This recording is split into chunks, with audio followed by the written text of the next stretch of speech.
You can see the sequence of rings, and some are wider and some are narrower. A number of scientists realised that the reason why these trees showed these patterns of poor growth and good growth was because they were responding to the climate or the weather, and therefore you could use that information not just for dating the rings, but actually telling us something about the climate. So this particular ring I'm measuring next is quite a narrow one, so it may have been colder, so the growing season was shorter. So if you then put together the proxy data from the tree rings with the temperature data from thermometers, you can basically draw a line of global temperatures going back for thousands of years. And that is a global temperature reconstruction.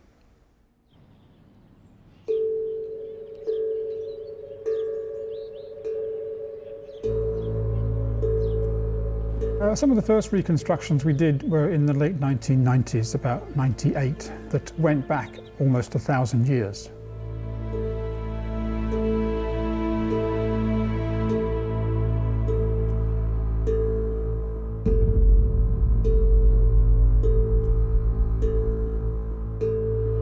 When the UN set up the Intergovernmental Panel on Climate Change, the IPCC, it asked them to write regular, big reports summarizing where the climate science had got to.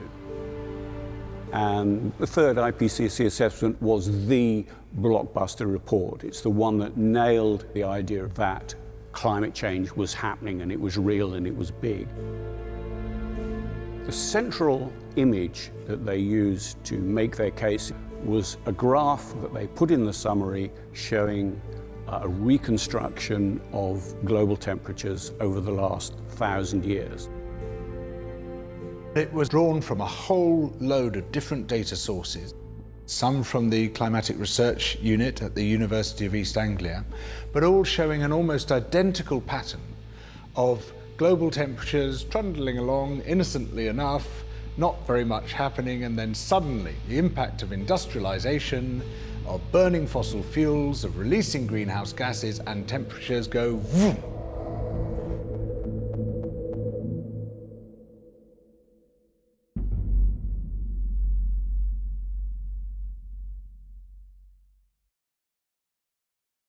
The hockey stick is this curve that my co-authors and I published 20 years ago. And what it told us was that the warming that we've seen over the last century is not typical. It doesn't appear to happen naturally on these time scales. Something sort of like that. The warming's unprecedented as far back as we could go, 1,000 years. If you use your imagination and you sort of fit a line here and a line here, it looks sort of like a hockey stick. This is the blade, and that's the handle, and that's the name that was ultimately given to this curve. It was an iconic image, if you like. Scientists don't often produce iconic images, but that was certainly one. So based partly on the hockey stick from Mike Mann's work and partly on the reconstructions contributed by the Climatic Research Unit, the headline finding in the third assessment report was that the modern period was likely the warmest in the last 1,000 years.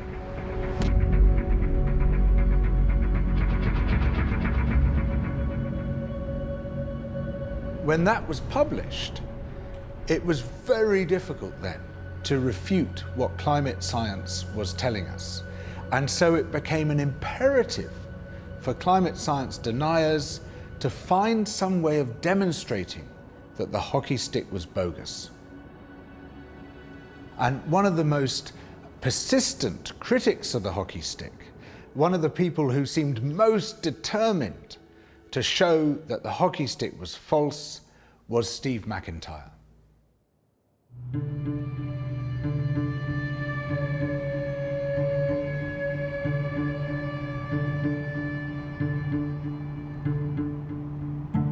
I'm Steve McIntyre. I've been interested in climate for 15 years now.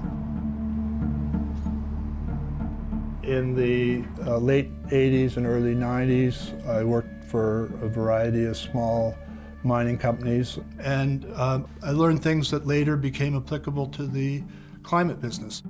There's a picture of me with several of the directors of the company and investors.